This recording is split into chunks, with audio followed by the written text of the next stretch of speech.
ഞാൻ നിർമ്മാണ മേഖലയിൽ തൊഴിലെടുത്ത ഒരാളാണ്. അപ്പോൾ അവിടുന്ന് ഈ കൊറോണയൊക്കെ വന്ന സമയത്താണ് ഈ ഒരു ഗവൺമെൻറ് ജോബ് വേണമെന്നുള്ളൊരു ചിന്ത വരിക.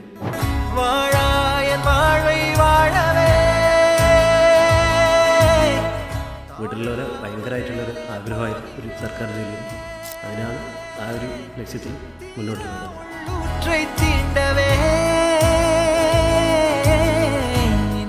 അങ്ങനെ ഞാൻ എയ്സിൽ എത്തിപ്പെടുന്നതും അവിടുന്ന് ഇങ്ങോട്ട് പഠിത്തം തുടങ്ങുന്നതും. എൻ്റെ പേര് ഷിബിത്ലാൽ എന്നാണ്. വാലിശ്ശേരിയാണ് വീട്. വാലിശ്ശേരി എയ്സിലാണ് ഞാൻ പഠിച്ചത്. ഇപ്പോൾ സെക്രട്ടേറിയറ്റ് ഓയിൽ അഡ്വൈസ് ആയിട്ടുണ്ട്. കോഴിക്കോട് LGSലും അതുപോലെ തന്നെ കേരള ബാങ്ക് OA, പിന്നെ വയനാട് LD സപ്ലിമെൻ്ററി ലിസ്റ്റിലാണ് ഉള്ളത്. അങ്ങനെ വേറെ ലിസ്റ്റിലൊക്കെ ഉണ്ട്. ഇപ്പം ഭയങ്കര സന്തോഷമാണ്. വീട്ടുകാർക്കും എല്ലാവർക്കും തന്നെ ഭയങ്കര ഒരു സന്തോഷത്തിൽ നിൽക്കുന്നൊരു സമയമാണ്. ഈ ഒരു എക്സാം എഴുതിയ സമയത്ത് അങ്ങനെ ഒരു പ്രതീക്ഷ ഉണ്ടായിരുന്നു. കഴിഞ്ഞ പ്രാവശ്യത്തെ കട്ട് ഓഫ് നോക്കിയിട്ടും പിന്നെ ടെലഗ്രാമിലൊക്കെ ഉണ്ടാക്കിയ ഗ്രൂപ്പുകളൊക്കെ നോക്കിയ സമയത്തൊക്കെ അതിൽ എല്ലാവരും മാർക്കൊക്കെ കമ്പയർ ചെയ്തപ്പോൾ ഒരു നല്ല റാങ്ക് ഉണ്ടാവുമെന്ന് പ്രതീക്ഷിച്ചിട്ടുണ്ടായിരുന്നു. പക്ഷേ ഇത്രയും നല്ലൊരു റാങ്കിലേക്ക് എത്തുന്ന അത്രയ്ക്ക് ഒരു പ്രതീക്ഷ അല്ലായിരുന്നു. PSC എക്സാം ഞാൻ കുറേ എഴുതിയിട്ടുണ്ട്. പക്ഷേങ്കിൽ എയ്സിൽ വന്നതിന് ശേഷമാണ് ഒരു എങ്ങനെ പഠിക്കണം എന്നൊക്കെ ഉള്ളൊരു ഐഡിയ കിട്ടിയത്. ഞാൻ നിർമ്മാണ മേഖലയിൽ തൊഴിലെടുത്ത ഒരാളാണ്. അപ്പം അവിടുന്ന് ഈ കൊറോണയൊക്കെ വന്ന സമയത്താണ് ഈ ഒരു ഗവൺമെൻറ് ജോബ് വേണമെന്നുള്ളൊരു ചിന്ത വരികയും അങ്ങനെ ഏതൊരു സെൻറ്ററിൽ പഠിക്കണം എന്നുള്ള ചിന്തിക്കുകയും അങ്ങനെ എൻ്റെ ഒരു പണീൻ്റെ കാര്യമായിട്ട് ബന്ധപ്പെട്ട് പോകുമ്പോൾ അതിൻ്റെ സാഹചര്യങ്ങളായിട്ട് ബന്ധപ്പെട്ട് കുറച്ചുകൂടി ഒരു നല്ലൊരു സെൻറ്റർ തിരഞ്ഞെടുക്കണം, അതിന് അനുസരിച്ച് പോകാൻ കഴിയുന്ന അങ്ങനെ ചിന്തിച്ചിട്ടാണ് ഒരു സെൻറ്റർ തിരഞ്ഞെടുക്കുന്നത്. അങ്ങനെ ഞാൻ എയ്സിൽ എത്തിപ്പെടുന്നതും അവിടുന്ന് ഇങ്ങോട്ട് പഠിത്തം തുടങ്ങുന്നതും. അവിടുന്ന് നിരന്തരം എക്സാം എഴുതും. അതുപോലെ തന്നെ ക്ലാസ്സുള്ള ദിവസമൊക്കെ മാക്സിമം ക്ലാസ് ഉപയോഗിക്കും. അങ്ങനെയായിരുന്നു. പിന്നെ പണിക്കും പോയിക്കൊണ്ടിരുന്നു. പിന്നെ ഇതൊക്കെ കാര്യമായിട്ടും വീട്ടുകാർ നല്ല രീതിയിൽ സപ്പോർട്ടും അതുപോലെ തന്നെ വീട്ടിലുള്ളവരെ ഭയങ്കരമായിട്ടുള്ളൊരു ആഗ്രഹമായിരുന്നു ഒരു സർക്കാർ ജോലി എന്നുള്ളത്. അതിനാണ് ആ ഒരു ലക്ഷ്യത്തിൽ മുന്നോട്ട് പോയതാണ്. എയ്സിൻ്റെ മെറ്റീരിയൽ ആയാലും ക്ലാസ് ആയാലും ഒക്കെ നല്ല രീതിയിൽ ഉപയോഗപ്പെടുത്താൻ കഴിഞ്ഞെങ്കിൽ നല്ലോണം സഹായിക്കുകയും ചെയ്തേക്ക്. വേറെ ഞാൻ LGS കോഴിക്കോട് ലിസ്റ്റിലുണ്ട്, കേരള ബാങ്ക് OAൻ്റെ ലിസ്റ്റിലുണ്ട്, LDC സപ്ലി ലിസ്റ്റാണ്. LDC സപ്ലി ലിസ്റ്റിലായ സമയത്ത് ഭയങ്കര പ്രയാസം ഉണ്ടായിരുന്നു. ആ സമയത്ത് കുറച്ചധികം സമയം ചിലവഴിക്കുകയും സെക്രട്ടേറിയറ്റ് OAക്ക് കുറച്ചുകൂടി നന്നായിട്ട് പഠിക്കുകയും ചെയ്തിട്ട്. വീട്ടിൽ അച്ഛനും അമ്മയും അനിയനും. അനിയന് ഓൾറെഡി സർക്കാർ ജോലിയുണ്ട്, ആർമിയിലാണ്. അമ്മ ഹൗസ് വൈഫാണ്. അച്ഛൻ കൂലിപ്പണിയനും. അച്ഛൻ ഇപ്പം വീട്ടിൽ തന്നെയാണ്, വേറെ പണിക്കൊന്നും പോകുന്നില്ല. ആദ്യത്തെ ഒരു വർഷം പോലെ ക്ലാസ്സും ഇതുമായിട്ട് മാനേജ് ചെയ്യാൻ കുറേ ബുദ്ധിമുട്ടുണ്ടായിരുന്നു. പിന്നെ അങ്ങനെ നിന്നുകൊണ്ടിരിക്കുമ്പോൾ വീട്ടിൽ നിന്ന് അച്ഛനും അനിയനൊക്കെ പറഞ്ഞു, എന്തായാലും ഇനി ഇറങ്ങി തിരിച്ചല്ലേ, അപ്പോൾ ഒരു നല്ല രീതിക്ക് തന്നെ സ്ഥിരം ഈ ക്ലാസ്സിന് തന്നെ പോകുന്ന ഒരു ലെവലിലേക്ക് പോയിക്കോ, ഇനി പണി തൽക്കാലം നിർത്തിക്കോ എന്നുള്ളൊരു ഇതിൽ ഒരു അച്ഛനും അനിയനും മാക്സിമം, പ്രത്യേകിച്ച് അനിയൻ മാക്സിമം സപ്പോർട്ട് ചെയ്തിട്ടുണ്ട്. ആ ഒരു ഇതിലാണ് മുന്നോട്ട് പഠിക്കാൻ കഴിഞ്ഞത്. പിന്നെ ക്ലാസ് ആദ്യത്തെ ഒരു കൊല്ലം പോലെ ക്ലാസ്സും പിന്നെ അവിടെ കണ്ടിന്യൂസ് ആയിട്ട് എയ്സിൽ വന്നിട്ട് റീഡിങ് ഫെസിലിറ്റി ഉപയോഗപ്പെടുത്തിക്കൊണ്ട് രാവിലെ ഒരു 9 മണിക്കൊക്കെ വന്നു കഴിഞ്ഞാൽ രാത്രി വരെ ഇരിക്കാനുള്ള ഒരു സൗകര്യം എയ്സിലുണ്ടായിരുന്നു. അതുകൊണ്ട് ഇത്രയും ഉപയോഗപ്പെടുത്താൻ കഴിഞ്ഞെന്നുള്ള ഏറ്റവും വലിയൊരു സന്തോഷമുണ്ട്. ആ കമ്പൈൻ സ്റ്റഡി ഉണ്ടായിരുന്നു. ഞാൻ വന്ന സമയത്ത് എൻ്റെ ക്ലാസ്സിൽ കൂടുതലും ഗേൾസാണ് ഉണ്ടായിരുന്നത്. 1 or 2 ഞങ്ങൾ ബോയ്സ് മാത്രമേ ഉണ്ടായിരുന്നുള്ളൂ.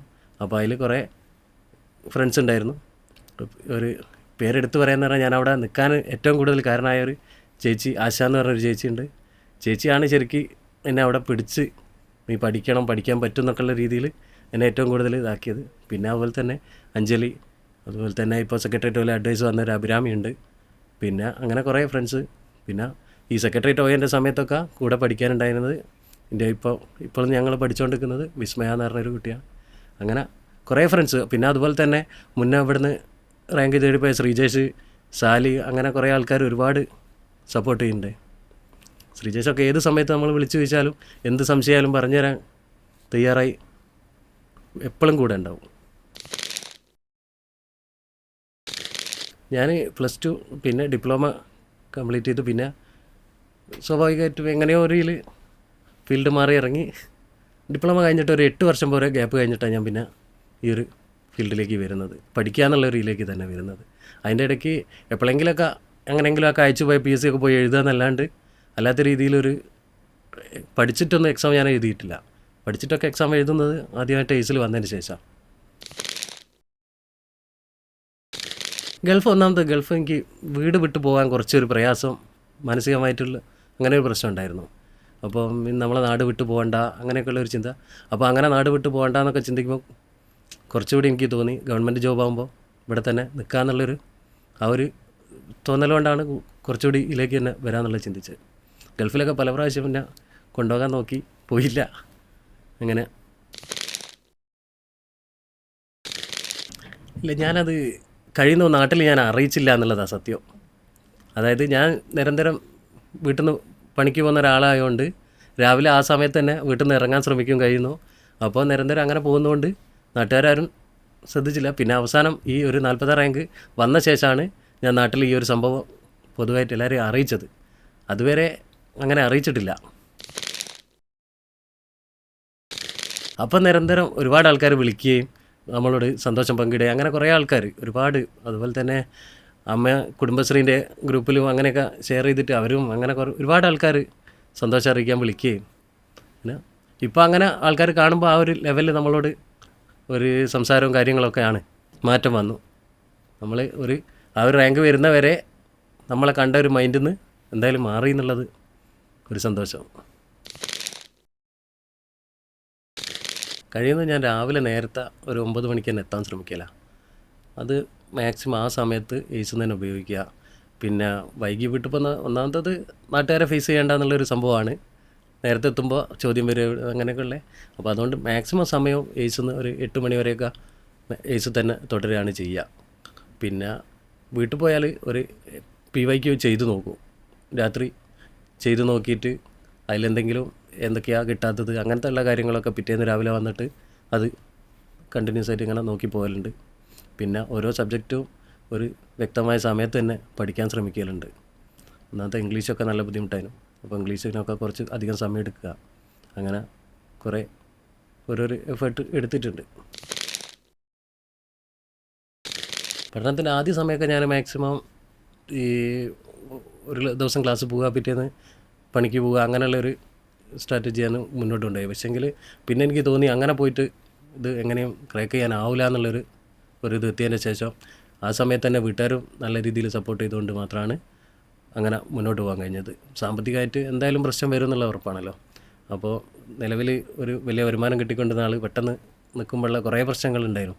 പിന്നെ മാക്സിമം നമ്മൾ തന്നെ അഡ്ജസ്റ്റ് ചെയ്യുക, ദിവസം മാക്സിമം ചിലവ് ചുരുക്കുക, നമ്മളെ കാര്യങ്ങളൊക്കെ കഴിയുന്ന ഫുഡൊക്കെ വീട്ടിൽ നിന്ന് തന്നെ എല്ലാം വീട്ടിൽ നിന്ന് തന്നെ കൊണ്ടുവരിക, അങ്ങനെ ആ രീതിയിൽ ഇങ്ങനെ മുന്നോട്ട് പോവുക, അങ്ങനെ ചെയ്യാൻ കഴിഞ്ഞത്. ഇല്ല, അങ്ങനെ ഒരാൾ പറഞ്ഞു തന്നിട്ടൊന്നല്ല ഞാൻ ഈ മേഖലയിലേക്ക് വന്നത്. അത് നിലവിൽ അനിയനൊരു ജോലി ഉണ്ട്, പിന്നെ അങ്ങനെയൊക്കെ ഉള്ളപ്പോൾ എന്തായാലും ഒരു ജോലി വാങ്ങണം എന്നുള്ള ഒരു സ്വയം തോന്നൽ തന്നെയാണ്. ചുരുക്കി പറഞ്ഞാൽ ഒരു ന്യൂ ഇയറിന് എടുത്തൊരു തീരുമാനത്തിൻ്റെ ഭാഗമായിട്ടാണ് ഞാൻ ഈ ഒരു ഇതിലേക്ക് വരുന്നത്. ഞങ്ങൾ എന്തായാലും അവിടെ പഠിക്കുന്ന ഓരോരുത്തരും നമുക്ക് എന്തൊക്കെ ഫെസിലിറ്റി കിട്ടുന്നുണ്ടോ അതൊക്കെ എല്ലാവരോടും മാക്സിമം പറയാൻ ശ്രമിക്കലുണ്ട്. പിന്നെ എനിക്ക് നാട്ടിലത്ര ഞാൻ ഒന്നാമത്തെ നാട്ടിൽ അറിയിക്കാണ്ട് ഇത് ചെയ്യുന്നതുകൊണ്ട് കുറേ പരിമിതികളുണ്ട്. എന്നാലും അല്ലാണ്ട് നമ്മളെ ഫ്രണ്ട്സൊക്കെ ആരെങ്കിലുമൊക്കെ വിളിച്ചാലും ഓരോടൊക്കെ ഇങ്ങനെ ഒരു സ്ഥലം ഉണ്ടെന്നും എയ്സ് നല്ല കുഴപ്പമില്ല, നമുക്ക് നല്ല രീതിക്ക് അവിടെ പഠിക്കാൻ കഴിയുന്നു, അങ്ങനത്തെ കാര്യങ്ങളൊക്കെ നമ്മൾ എപ്പോഴും പറയലുണ്ട്. എയ്സിൻ്റെ നോട്ടും ഇതിനൊക്കെ പുറമെ കറണ്ട് അഫെയറൊക്കെ നമ്മൾ മാക്സിമം എവിടുന്ന് കിട്ടുന്നോ അവിടെ നിന്നൊക്കെ നമ്മളത് ഒരു നോട്ടാക്കി ചെയ്യാൻ ശ്രമിക്കണം. അങ്ങനെയാണ് മുന്നോട്ട് പോയിക്കൊണ്ടിരുന്നത്. പത്രങ്ങളും അതുപോലെ തന്നെ ഈ ടെലഗ്രാം ചാനലുകളും പിന്നെ എയ്സിൻ്റെ തന്നെ കറണ്ട് അഫെയറുകൾ ഒരുപാട് ഡെയിലി അപ്ഡേറ്റ് ചെയ്ത് വരലുണ്ട്. അതും എല്ലാം നമ്മൾ മാക്സിമം ഉപയോഗപ്പെടുത്തണം. ആ രീതിയിൽ തന്നെയാണ് പഠിക്കാൻ പറ്റുന്നുള്ളൂ. ഇനിയിപ്പോൾ ഞാൻ എന്തായാലും LD ഒരു കയ്യിൽ നിന്ന് പോയ മാതിരി പോയതാണ്. അപ്പോൾ എന്തായാലും അടുത്ത LD എന്തായാലും പിടിക്കണം, അങ്ങനെ അതിനു വേണ്ടി പഠിക്കണം എന്നൊരാഗ്രഹമുണ്ട്. കൂടാതെ ഡിഗ്രി എങ്ങനെയെങ്കിലും ചെയ്യണമെന്ന്, ഡിഗ്രി ചെയ്തില്ല, അതുകൊണ്ട് ഡിഗ്രി ചെയ്യണം എന്നുള്ള ആഗ്രഹമുണ്ട്. ഡിഗ്രി ചെയ്തിട്ട് പറ്റുകയാണെങ്കിൽ മാക്സിമം ഒരു ഡിഗ്രി ലെവൽ എക്സാം ചെയ്യണമെന്നൊരാഗ്രഹമുണ്ട്. ഇപ്പോൾ പഠിച്ചാൽ കിട്ടും എന്നുള്ളൊരു വിശ്വാസമുണ്ട്. ഞാനിതിൽ വരുമ്പോൾ അങ്ങനെ ഒരു പ്രതീക്ഷയില്ലേനു. ഒന്ന് ട്രൈ ചെയ്ത് നോക്കാമെന്നുള്ളൊരു ചിന്തയിൽ മാത്രം വന്നതാണ്. പക്ഷേ ഇപ്പോൾ അതല്ല, എന്തായാലും നമുക്ക് കിട്ടും എന്നുള്ള ഉറപ്പായി. ഇപ്പോൾ PSC കടന്നു വരുന്നവരോട് പറയാനുള്ളത്, ഈ ഒരു എക്സാമിന് തുടങ്ങുന്ന സമയത്ത് ഭയങ്കരമായിട്ട് പ്രശ്നങ്ങളുണ്ടാവും. നമുക്ക് ഇത് നിർത്തിപ്പോകാൻ തോന്നുക, അതുപോലെ തന്നെ കുറേ ആൾക്കാർ നെഗറ്റീവ്, ഇത് കിട്ടൂലടോ എന്ന് പറയുക, അങ്ങനെ കുറേ സംഭവങ്ങളുണ്ടാവും. എൻ്റെ കുറേ ഫ്രണ്ട്സൊക്കെ പറയുന്നത് ഞാൻ കേട്ടിട്ടുണ്ട്. അതൊക്കെ മതിയുടെ നിർത്തിക്കുക, ഇനി വേറെ എന്തെങ്കിലും പണിക്ക് പോയിക്കോ, ഇത് കിട്ടാനൊന്നും പോകുന്നില്ല, എല്ലാവർക്കും ഒന്നും കിട്ടൂല, അങ്ങനെയൊക്കെ പറയുന്ന സംഭവങ്ങളൊക്കെ. പക്ഷെ അതൊന്നുമല്ല. നമ്മൾ ഒരു ലക്ഷ്യം വെച്ച് പഠിച്ചാൽ എന്തായാലും ഒരു സർക്കാർ ജോലി കിട്ടും എന്നുള്ളത് ഉറപ്പ് തന്നെയാണ്. അതിന് നമ്മൾ മാക്സിമം നമ്മളെ ഒരു ലൈഫ് ഇൻവെസ്റ്റ് ചെയ്യണം എന്ന് തന്നെയാണ് ഞാൻ പറയുന്നത്. അതായത് ഓരോ ദിവസവും കഴിവിൻ്റെ പരമാവധി സമയം നമ്മളതിൽ ഉപയോഗപ്പെടുത്തുക. പിന്നെ കഴിയുന്നതും ഉത്സവങ്ങളായാലും അങ്ങനത്തെ പരിപാടികളൊക്കെ മാക്സിമം മാറ്റി വെക്കുക. 1-2 വർഷം നമ്മളതൊക്കെ മാറ്റി വെച്ചാൽ പിന്നെ നമുക്ക് സന്തോഷത്തിൽ ഉത്സവത്തിനൊക്കെ പോകാൻ പറ്റുമെന്നാണ് എനിക്ക് തോന്നുന്നത്. ഞാൻ തന്നെയായാലും ഇപ്പോൾ റാങ്ക് ലിസ്റ്റൊക്കെ വന്നതിന് ശേഷം എനിക്ക് അങ്ങനെ സന്തോഷത്തിൽ ഒരു പരിപാടിയിലും പങ്കെടുക്കാൻ കഴിയുന്നുണ്ട്. നമ്മളൊരു സമയം മാക്സിമം ഇതിൽ ഇൻവെസ്റ്റ് ചെയ്ത് കഴിഞ്ഞാൽ നമ്മൾ എത്രാണ്ട് എഫേർട്ടിലേക്ക് ചെയ്യുന്നോ അത്രയ്ക്കും നേരത്തെ നമുക്കിത് ക്രാക്ക് ചെയ്യാൻ പറ്റും. പിന്നെ കുറച്ചൊന്ന് വൈകിയാലും നമ്മൾ ടെൻഷൻ അടിക്കേണ്ട ആവശ്യമൊന്നുമില്ല. എന്തായാലും നമുക്ക് കിട്ടും. നമ്മൾ ഒരു ട്രാക്കിലായി കഴിഞ്ഞാൽ പിന്നെ നമുക്ക് ഇതിൽ നിന്ന് വിട്ടുപോകാനാവില്ല. ആദ്യത്തെ കുറച്ച് സമയം നമ്മൾ ഇത് വിട്ടങ്ങ് പോകാമെന്നുള്ളൊരു ചിന്തയൊക്കെ എല്ലാവർക്കും വരും. ഞാനും ആ ഒരു സമയത്ത് തുടങ്ങിയ സമയത്തൊക്കെ പല പ്രാവശ്യവും ഞാനിത് നിർത്തുകയാണ്, എനിക്കിനി പറ്റൂല എന്നൊക്കെ തോന്നിയിട്ടുണ്ട്. ഒന്നാമത് നമ്മൾ എക്സാമൊക്കെ എഴുതുമ്പോൾ മാർക്കൊക്കെ വളരെ കുറവായിരിക്കും. ആ സമയത്തൊക്കെ നമ്മൾ എങ്ങനെയെങ്കിലും ഇതൊന്ന് നിർത്തി പോകാമെന്നൊക്കെ ഉള്ള ചിന്ത. അപ്പോൾ നല്ല ഒരു ടീമൊക്കെ നമ്മളെ കൂടെ ഉണ്ടെങ്കിൽ, അപ്പോൾ എല്ലാവരും കൂടി സപ്പോർട്ട് ചെയ്യുമ്പോൾ നമുക്ക് നല്ല രീതിയിൽ അങ്ങ് മുന്നോട്ട് പോവുക. അപ്പോൾ എന്തായാലും നമ്മളൊരു എഫേർട്ട് ഇട്ട് കഴിഞ്ഞാൽ അതിന് എന്തായാലും ഒരു റിസൾട്ട് ഉണ്ടാവും എന്നുള്ള ഉറപ്പാണ്. അത് ഉണ്ടാവില്ല എന്നൊക്കെ പറയാനൊക്കെ ഒരുപാട് ആൾക്കാരുണ്ടാവും. പക്ഷേ അപ്പോൾ നമ്മളൊരു ലക്ഷ്യം മറന്ന് പോകാണ്ടെന്നാൽ മാത്രം മതി. അപ്പോൾ മാക്സിമം എഫേർട്ട് ഇട്ടാൽ എന്തായാലും ഒരുവിധം എല്ലാവർക്കും കിട്ടും എന്നുള്ള ഉറപ്പാണ്. ഒരുവിധം നല്ല ഒരു 100% നമ്മൾ എഫേർട്ട് എടുത്താൽ മുഴുവൻ ആൾക്കാർക്കും തന്നെ എന്തായാലും PSC കിട്ടും എന്നുള്ള ഉറപ്പ് തന്നെയാണ്.